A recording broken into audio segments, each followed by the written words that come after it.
नमस्कार विद्यार्थी मित्रांनो, जी के वाली मॅडम या यूट्यूब चॅनलमध्ये तुमचं स्वागत आहे। आज आपण पाहणार आहोत संरक्षण अधिकारी या पदासाठी घेण्यात येणाऱ्या परीक्षेमध्ये विचारण्यात येणारी अतिशय महत्त्वाची प्रश्नोत्तरे, जी तुमच्यासाठी अतिशय महत्त्वाची आहेत। मित्रांनो, जर तुम्ही चॅनलवर नवीन आला असाल तर चॅनलला सबस्क्राईब करून घ्याल। चला तर मग आपण आपल्या प्रश्नाला सुरुवात करूया। तर आजचा आपला पहिला प्रश्न आहे प्रश्न क्रमांक 1। डोमेस्टिक व्हायलन्स ॲक्ट 2005 अंतर्गत प्रोटेक्शन ऑफिसर हा कोणत्या प्रकारचा अधिकारी आहे? ऑप्शन आहे A judicial officer, B police officer, C executive officer, D quasi judicial officer. आणि या प्रश्नाचे उत्तर आहे ऑप्शन सी एक्झिक्युटिव्ह ऑफिसर। आता पुढचा प्रश्न आहे प्रश्न क्रमांक 2। डोमेस्टिक इन्सिडेंट रिपोर्ट DIR कोणत्या स्टेजला मॅजिस्ट्रेटकडे सादर केला जातो? ऑप्शन आहे ए FIR नंतर, बी तक्रार प्राप्त होताच, सी चार्जशीट नंतर, डी ट्रायल पूर्ण झाल्यावर। आणि उत्तर आहे ऑप्शन बी तक्रार प्राप्त होताच। आता यानंतरचा प्रश्न आहे प्रश्न क्रमांक 3। प्रोटेक्शन ऑफिसर कोणत्या प्रकरणात थेट अटक करू शकतो?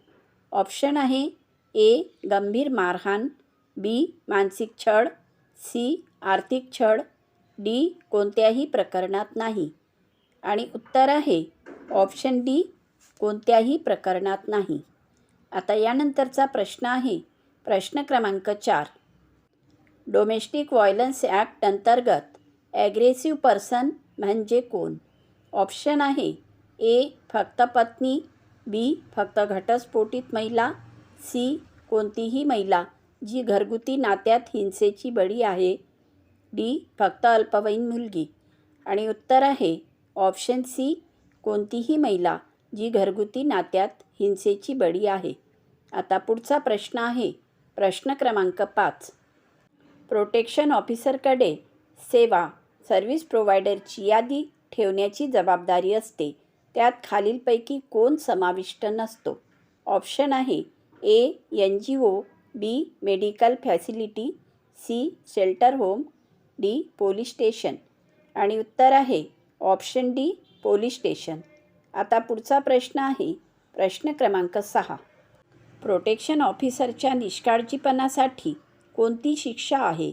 ऑप्शन आहे ए फक्त दंड, बी फक्त कारावास, सी कारावास किंवा दंड किंवा दोन्ही, डी कोणतीही शिक्षा नाही। आणि उत्तर आहे ऑप्शन सी कारावास किंवा दंड किंवा दोन्ही। आता पुढचा प्रश्न घेऊया प्रश्न क्रमांक 7। प्रोटेक्शन ऑफिसर पीडित महिलेला कोणत्या प्रकारचा ऑर्डर मिळवून देतो? ऑप्शन आहे A protection order, B residence order, C monetary relief, D वरील सर्व। आणि उत्तर आहे ऑप्शन डी वरील सर्व। प्रोटेक्शन ऑफिसर हा पीडित महिलेला protection order, residence order, monetary relief या सर्व ऑर्डर मिळवून देतो, त्यामुळे आपले या प्रश्नाचे उत्तर येईल ऑप्शन डी वरील सर्व। आता पुढचा प्रश्न आहे प्रश्न क्रमांक 8। प्रोटेक्शन ऑफिसर कोणत्या कलमान्वये मॅजिस्ट्रेटच्या आदेशाची अंमलबजावणी करतो? ऑप्शन आहे A section 9, B section 12, C section 18, D section 31। आणि या प्रश्नाचे उत्तर आहे option A section 9।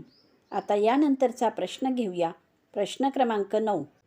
Domestic violence act अंतर्गत प्रोटेक्शन ऑफिसरला कोणती माहिती गोपनीय ठेवणे बंधनकारक आहे?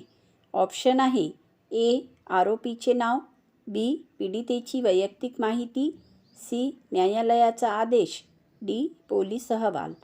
आणि उत्तर आहे ऑप्शन बी पीडितेची वैयक्तिक माहिती।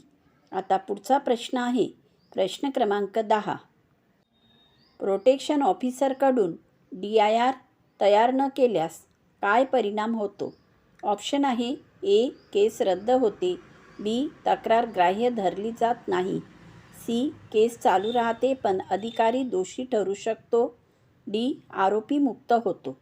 आणि या प्रश्नाचे उत्तर आहे ऑप्शन सी, केस चालू राहते पण अधिकारी दोषी ठरू शकतो. आता पुढचा प्रश्न आहे प्रश्न क्रमांक 11. प्रोटेक्शन ऑफिसर पीडित महिलेला कोणत्या ठिकाणी नेण्याची व्यवस्था करू शकतो? ऑप्शन आहे ए, पोलीस स्टेशन, बी, नातेवाईकांचे घर, सी, शेल्टर होम, डी, वरील सर्व. आणि उत्तर आहे ऑप्शन डी, वरील सर्व. प्रोटेक्शन ऑफिसर पीडित महिलेला पोलीस स्टेशन, नातेवाईकांचे घर, शेल्टर होम या सर्व ठिकाणी नेण्याची व्यवस्था करू शकतो. त्यामुळे आपले या प्रश्नाचे उत्तर आहे ऑप्शन डी, वरील सर्व. आता पुढचा प्रश्न आहे प्रश्न क्रमांक 12. डोमेस्टिक व्हायलन्स ॲक्ट अंतर्गत प्रोटेक्शन ऑफिसरचा दर्जा कसा आहे? ऑप्शन आहे A, permanent government servant, B, contractual officer, C, honorary officer, D, case wise officer. तर उत्तर आहे ऑप्शन बी, कॉन्ट्रॅक्च्युअल ऑफिसर. आता पुढचा प्रश्न आहे प्रश्न क्रमांक 13. प्रोटेक्शन ऑफिसरकडे तक्रार कोण दाखल करू शकतो? ऑप्शन आहे ए, पीडित महिला, बी, पीडितेचा नातेवाईक, सी, NGO, डी, वरील सर्व. आणि उत्तर आहे ऑप्शन डी, वरील सर्व. आता पुढचा प्रश्न घेऊया प्रश्न क्रमांक 14. प्रोटेक्शन ऑफिसरला कोणत्या कायद्याअंतर्गत अधिकार दिलेले नाहीत? ऑप्शन आहे ए, मेडिकल एक्झामिनेशन अरेंज करणे, बी, शेल्टर अरेंज करणे, सी, आरोपीला शिक्षा देणे, डी, लीगल एड अरेंज करणे. आणि या प्रश्नाचे उत्तर आहे ऑप्शन सी, आरोपीला शिक्षा देणे. आता पुढचा प्रश्न घेऊया प्रश्न क्रमांक 15. डोमेस्टिक व्हायलन्स ॲक्ट अंतर्गत शेअर्ड हाऊसहोल्ड म्हणजे काय?